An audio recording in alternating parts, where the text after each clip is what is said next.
Honorable members, I think it's time for us to take the second statement. And the second statement stands in the name of Honorable Dr. Kingsley Ajiman, the Member of Parliament for Abuakwa South, and is on the 61st anniversary of the passing of Dr. Joseph Kwame Chichi Boache Danquah. Please, Honorable Member, you may do so now. Thank you very much, Mr. Speaker.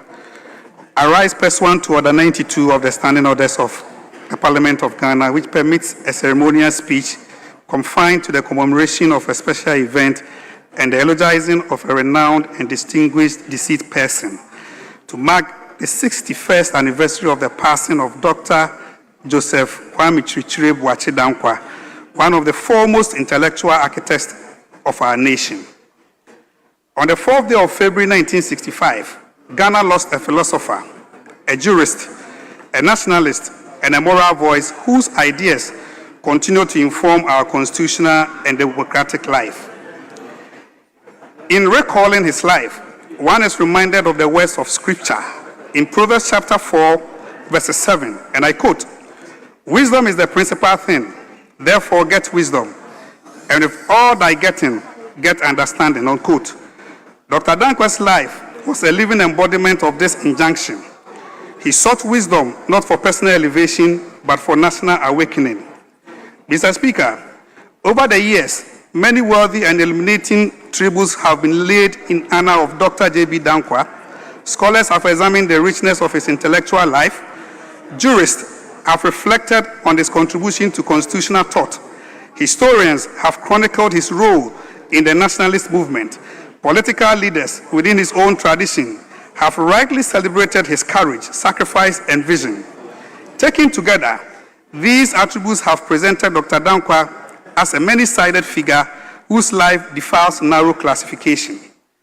The purpose of this statement is therefore not to repeat what has already been eloquently said, nor merely to rehash the familiar catalogue of his achievements.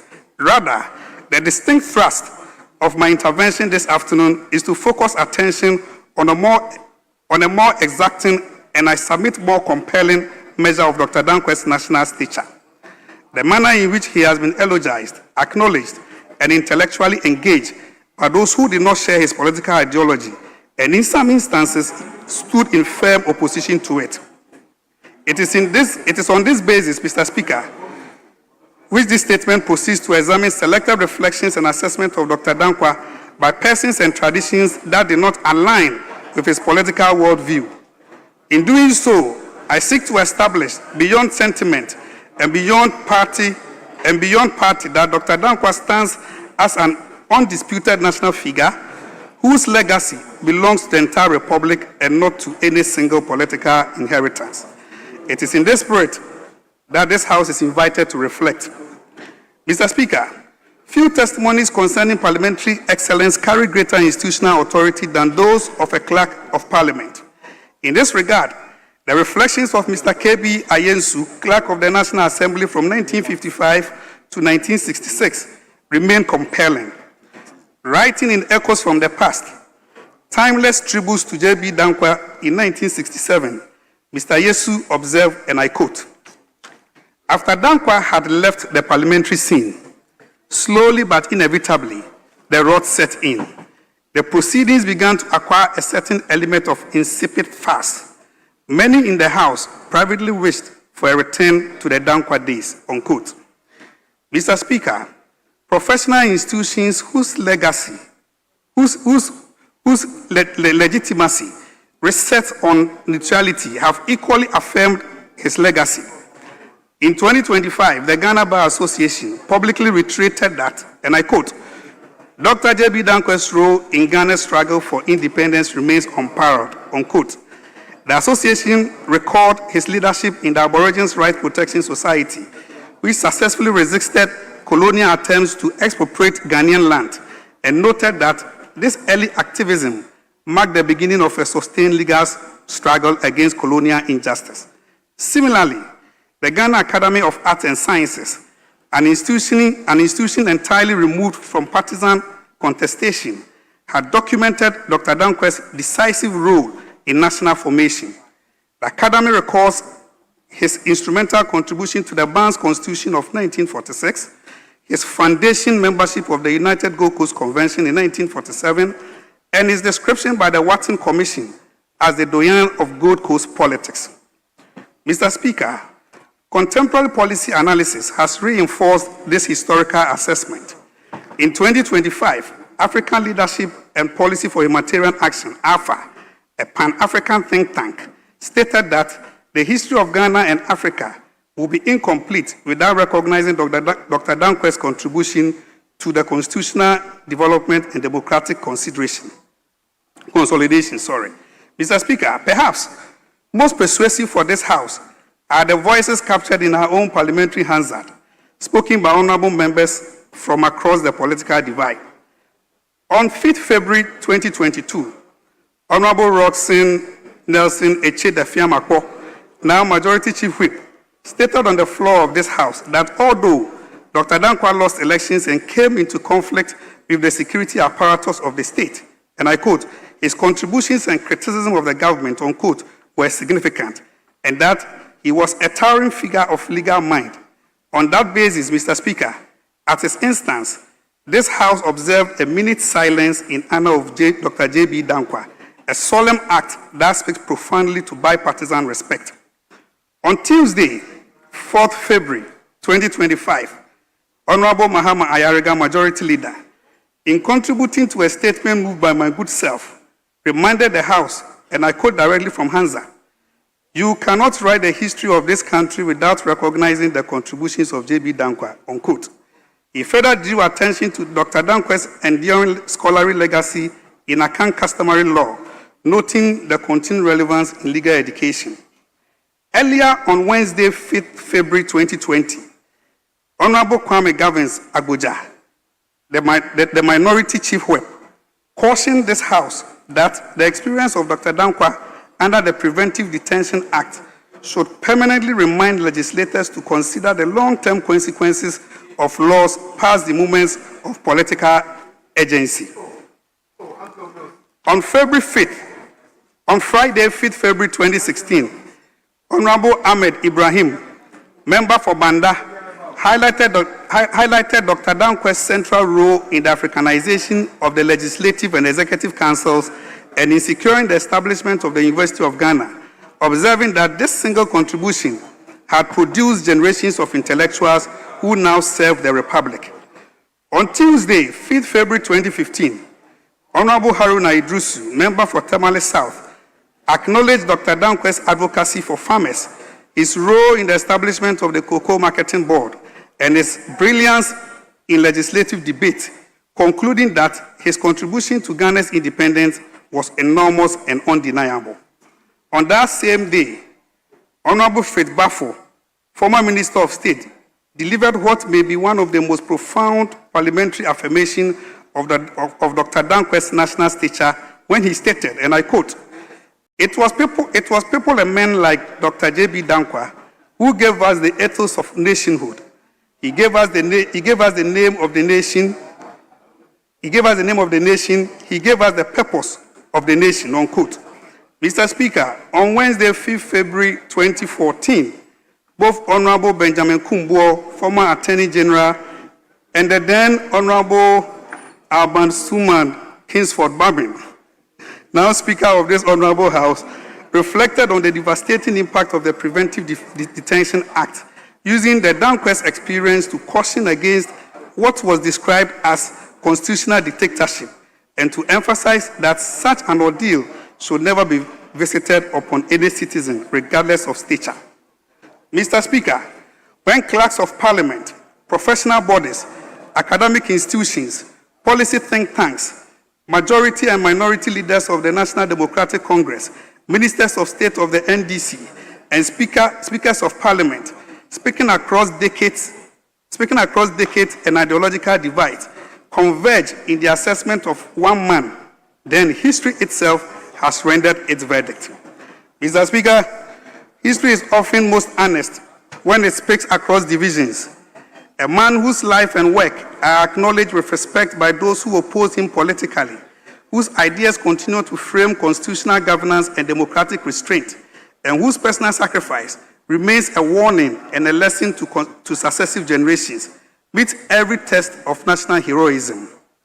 The experience of Dr. J.B. Danquah under the Preventive Detention Act reminds this House that the erosion of liberty rarely announces itself loudly, but often returns quietly through practices that normalize excessive restraint, prolonged detention, or punitive bail conditions that test the boundaries of constitutional reasonableness.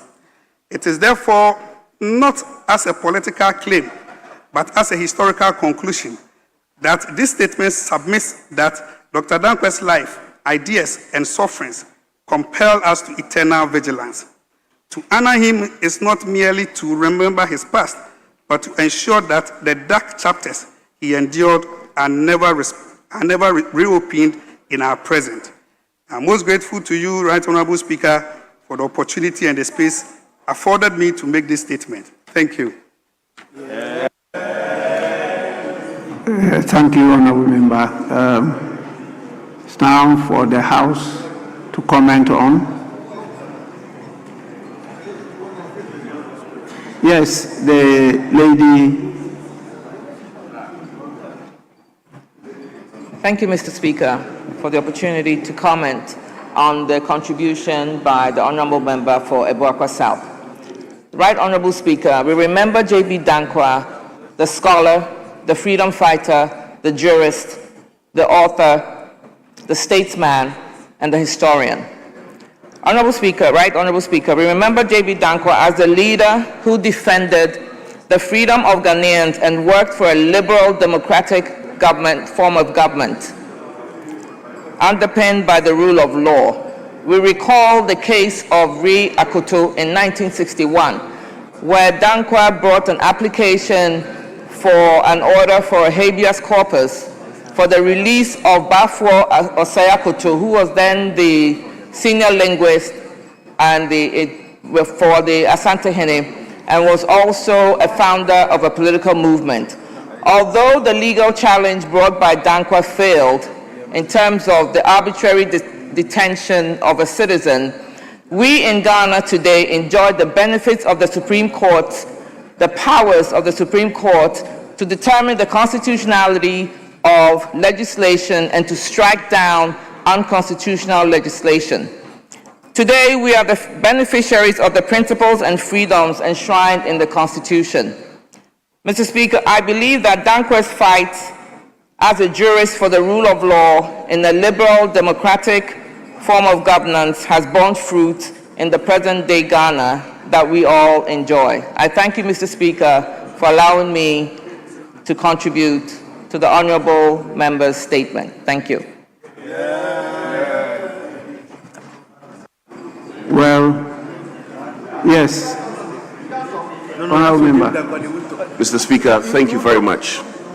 Mr. Speaker, being the MP for Menchia South, where Nana Bafo Akoto was a constituent and one of the founding fathers of our political tradition, it will be unfair to the memory of J.B. Danquah if I don't contribute to the statement. In fact, Mr. Speaker, it is also on record that the foremost constituent of Menchia South, Utumfo Osei Tutu II, has also acknowledged that J.B. Danquah was also the lawyer for Nana Osei Agyeman Prempeh II.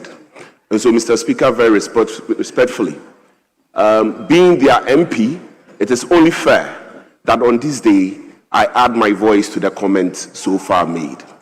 Mr. Speaker, history should unite us as a country rather than divide us. It is important that as a nation, we acknowledge each other's contribution to the development of this country rather than berate it. It does appear that oftentimes in our debates as to who contributed to the independence of this country, we want to berate others and then emphasize the importance of the roles of others. Mr. Speaker, if for nothing, today, Chapter 5 of the 1992 Constitution, Chapter 5 of the 1992 Constitution, Mr. Speaker, on the fundamental human rights of the people of this country, traces its source to the argument J.B. Danquah made in his habeas corpus application for Bafo Akoto, an important member of a deceased important member of my constituency.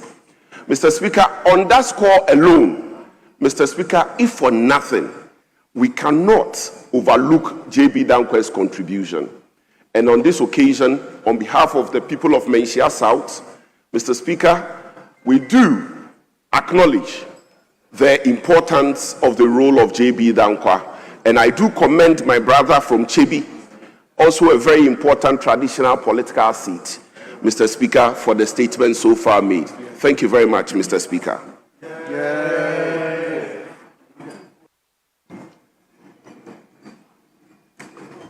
Yes. Yes, Honorable. Yeah. Thank you very much, Right Honourable Speaker, for the opportunity to contribute to this very important statement commemorating the passing of Dr. J.B. Danquah. Mr. Speaker, ably made by my good honourable brother, the Member of Parliament for Abuakwa South. Mr. Speaker, celebrating one of our historic forebears and one of the historic figures of our country, Mr. Speaker, does not in itself amount to diminishing or belittling the contribution of other great leaders. Mr. Speaker, it is in this spirit that I believe that it's fitting that this House is paying such tribute to the memory and work of Dr. J.B. Danquah. Mr. Speaker, Dr. J.B. Danquah's legacy cuts across various spheres of our national life. It cuts across politics, it cuts across the development of our national economy, the arts center, history, academia, intellectualism, and many more. Mr. Speaker, indeed, J.B. Danquah, Mr. Speaker, as far back as 1946, was one of the key driving figures for the Benz Constitution of our country, Mr. Speaker, which some pundits have argued as the fulcrum or the pillar on which our independence struggle was fought. Mr. Speaker, in the formation of the United Gold Coast Convention on 4th August 1947, J.B. Danquah, Mr. Speaker, and his colleagues advocated for political pluralism, they advocated for the respect for human rights, they advocated for democratic accountability. Mr. Speaker, they stood against the one-party state. Mr. Speaker, today, if you want to appreciate the legacy and memory of Dr. J.B. Danquah, Mr. Speaker, look no further. Just take a look at our national constitution, specifically Article 3(1) of our national constitution, where the framers of our national constitution, in responding to the efforts made by the likes of J.B. Danquah against one-party state, have expressly prohibited the establishment of a one-party state. That is very much part of the legacy of J.B. Danquah. Mr. Speaker, in the case of Akoto and 7 others, which continues to be a locus classicus, when it comes to the right to fair trial, Mr. Speaker, and when it comes to the right of all citizens not to be condemned and not to be sentenced and not to be detained without a fair trial. This Akoto and 7 others, Mr. Speaker, anybody who's had the privilege of passing through the law school would have come across it, and it continues to be a locus classicus. Mr. Speaker, J.B. Danquah's work, indeed, when he got into the Legislative Council of our country, was described, Mr. Speaker, by the Watson Commission as, and I quote, the doyen of Gold Coast politics, end quote, where he spoke extensively and advocated extensively for the Ghana which is being modeled today. The Ghana which is being modeled today. Mr. Speaker, at the time, it was not fashionable the Ghana of rule of law, the Ghana of respect for human rights, the Ghana of democratic accountability, the Ghana of individual rights and individual liberties, as well as individual enterprise, Mr. Speaker. At the time when J.B. Danquah made this case before the Watson Commission, that was not fashionable. But today, that is the Ghana that has been constructed. All he stood for, Mr. Speaker, at the time, have become the pillars, foundations, and the bedrock of modern-day Ghanaian democratic experiment. Mr. Speaker, J.B. Danquah did not only contribute to the politics of our country, he was also very, very instrumental when it comes to intellectual contribution. And J.B. Danquah was very instrumental, Mr. Speaker, in the establishment of the University College of the Gold Coast, which is today University of Ghana. And indeed, J.B. Danquah co-founded the Ghana Academy of Arts and Sciences. And the Ghana Academy of Arts and Sciences has become the foremost space or the foremost platform for scholarship, critical thought, and national reflection. And it continues to serve our country. That's because J.B. Danquah also contributed to the economic development of our country in terms of the blueprint for our national development, some of which continues to contribute and impact to the forward march of our country and the national economic development of our country. And by that, Mr. Speaker, I refer to J.B. Danquah's efforts in the mid-1940s, where he advocated for cocoa farmers, which culminated in the establishment of the Cocoa Marketing Board in 1947, today's Cocoa Board. And so, Mr. Speaker, if I may emphasize, today's Cocoa Board, if we are to be blunt about it, is indeed the direct efforts, arising out of the direct efforts of J.B. Danquah in the mid-1940s, when he stood up and advocated and fought for cocoa farmers at the time, which culminated in the establishment of the Cocoa Marketing Board of 1947. This is what has given us Cocoa Board today. Mr. Speaker, J.B. Danquah did not end with intellectual interventions. He was also very instrumental when it comes to the social and cultural development of our country. Mr. Speaker, it is trite, and I need not point out, that even the name of our country, Ghana,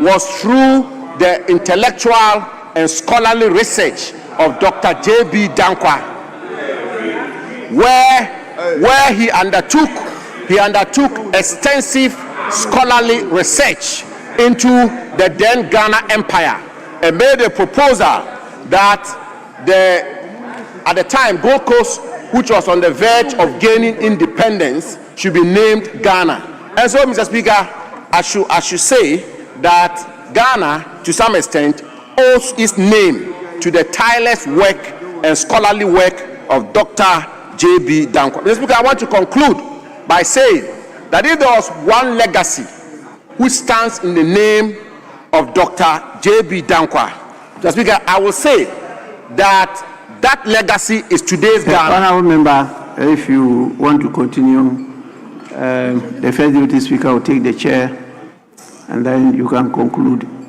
I had a few things to say, but I have to rush for another meeting.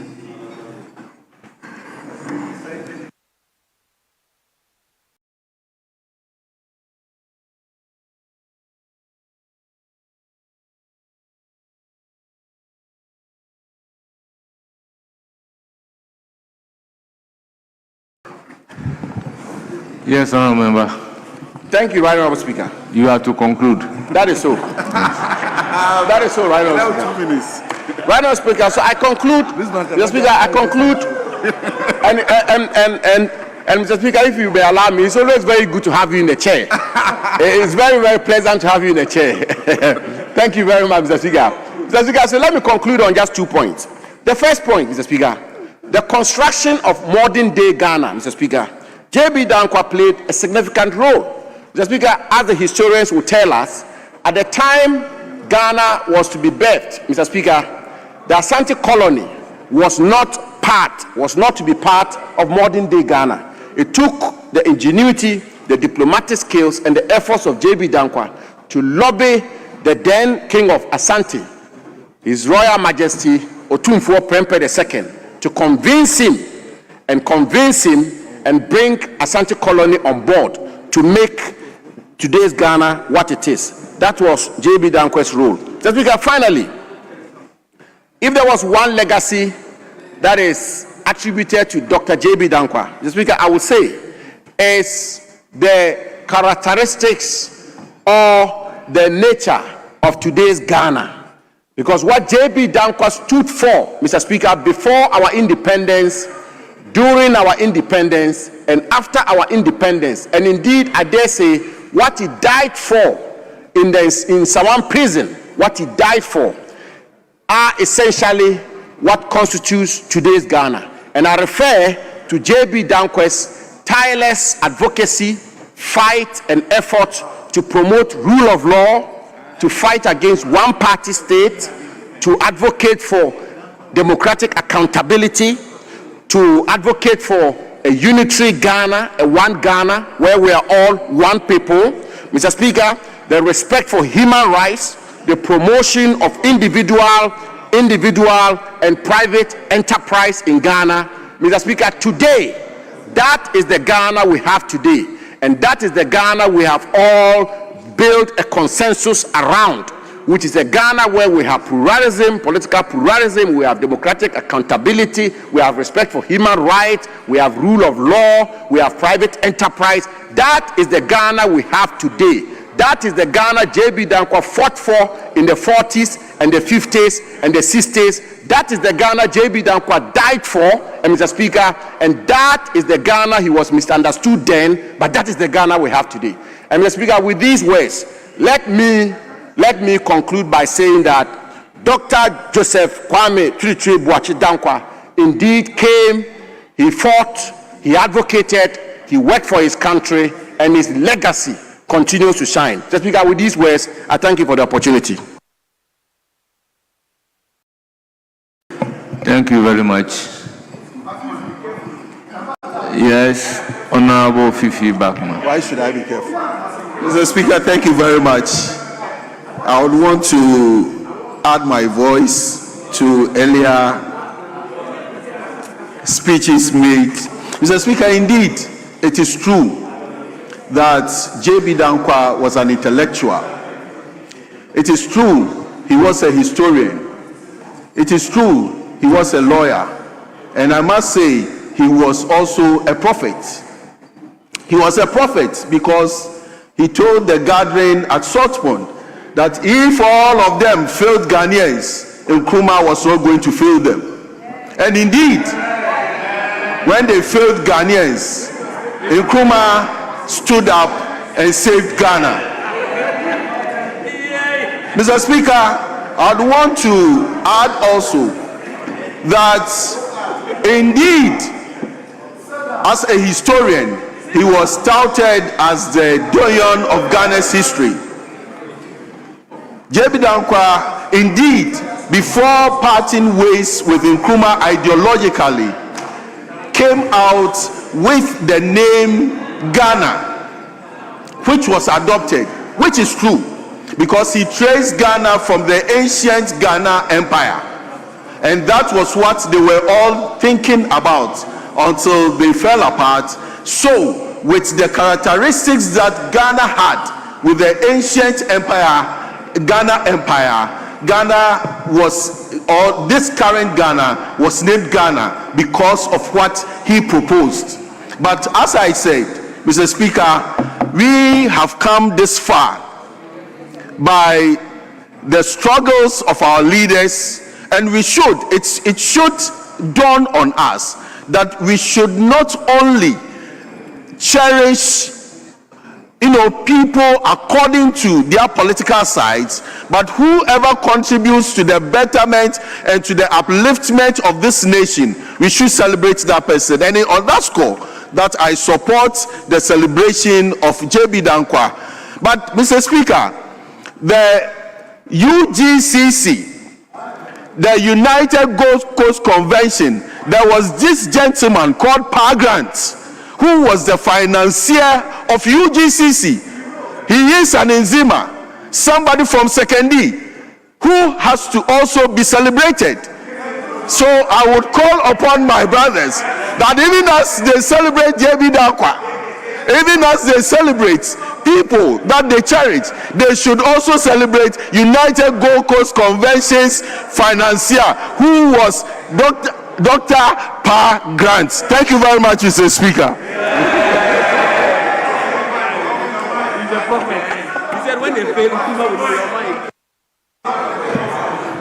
Thank you, Honourable Member. Yes, Honourable Kwame Nkrumah, the only minister for complete it. The Speaker, that's between us. The Speaker, thank you for the opportunity to contribute to this statement.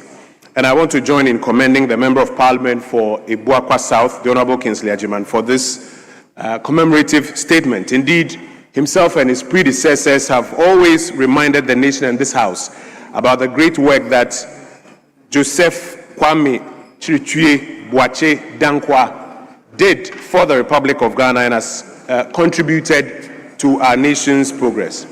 Mr. Speaker, I come from a cocoa growing village, Achimenyinase in the Ofuase Ayubi constituency. And on a day like this, as we commemorate the memory of J.B. Danquah, for people in the cocoa industry, it invokes a lot of interesting memories. Because, Mr. Speaker, J.B. Danquah contributed a lot to the growth of the cocoa industry in Ghana. It will be recalled, as has been mentioned by some of my colleagues earlier, that he was the chief advocate for the setting up of the Cocoa Marketing Board, an entity known today as Cocoa Board, responsible for organizing the framework around which the cocoa industry can be expanded, cocoa farmers can be supported. Today, at a time when cocoa farmers are weeping because of the difficulties that the sector and this institution is experiencing, the work that J.B. Danquah and people like him did in times past comes into stark focus. You will recall that around the 1940s, he was again one of the strongest voices that the LBCs, or the local buying companies, should not be made up of foreigners. It should be local companies, local individuals.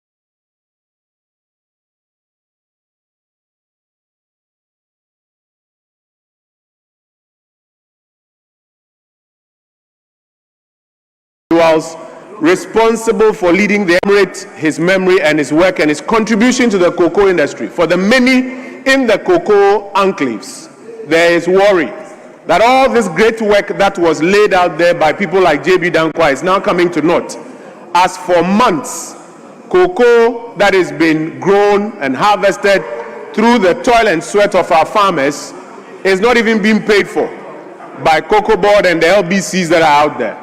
And so, Mr. Speaker, we should not only just celebrate and commemorate his memory, the necessary steps that should be taken to ensure that true life is given to the things that he advocated for must be put in place. Mr. Speaker, I thank you for the opportunity to have contributed to this work.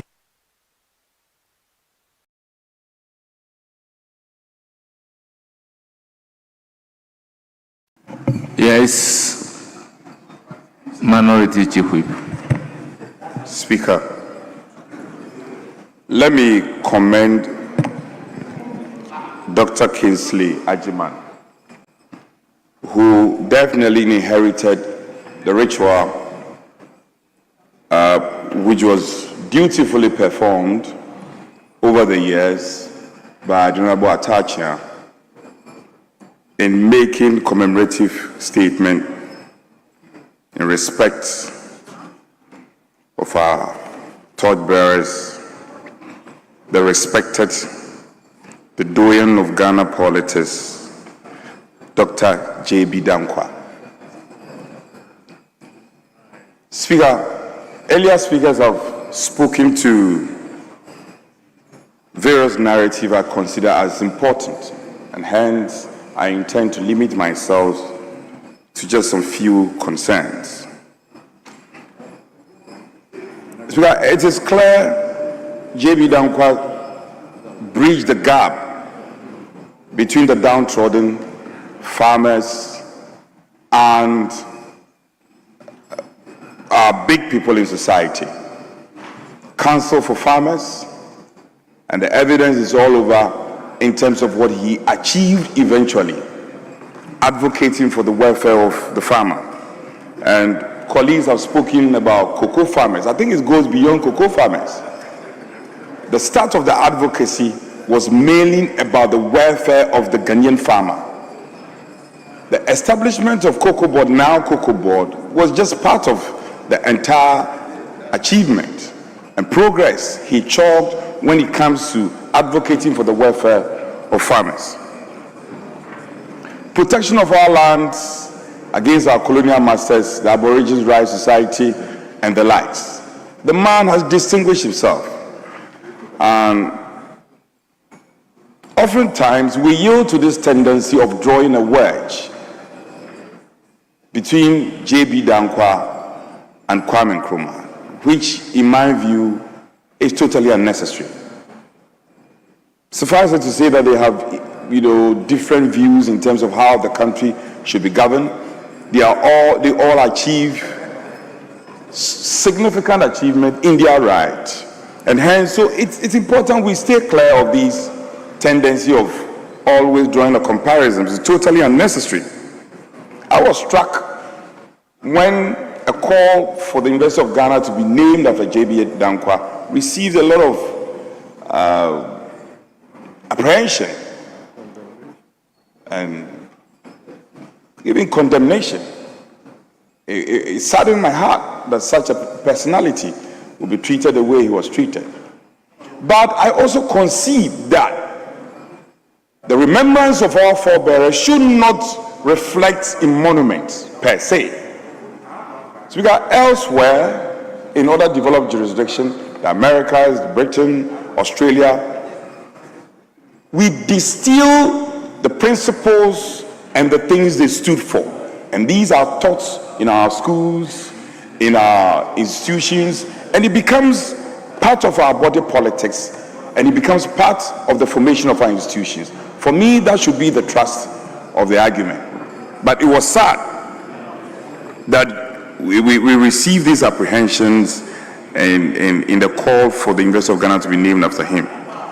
I think the Ghana Tourist Authority could make some amendments in terms of how we can cash in on the legacies of J.B. Danquah. I'm surprised that up to this stage, even the cells where he gave up the ghost, the Ghana Tourist Authority hasn't cashed in on that. It's something that we can cash in on it. People will come from near and far to come and look at these. Where he was buried, it has to be developed, the Ghana Tourist Authority, and it will become a point of attraction. His tabloids is all over. Go to the University of Ghana, BAM Library, and you read a lot of wonderful interventions by J.B. Danquah.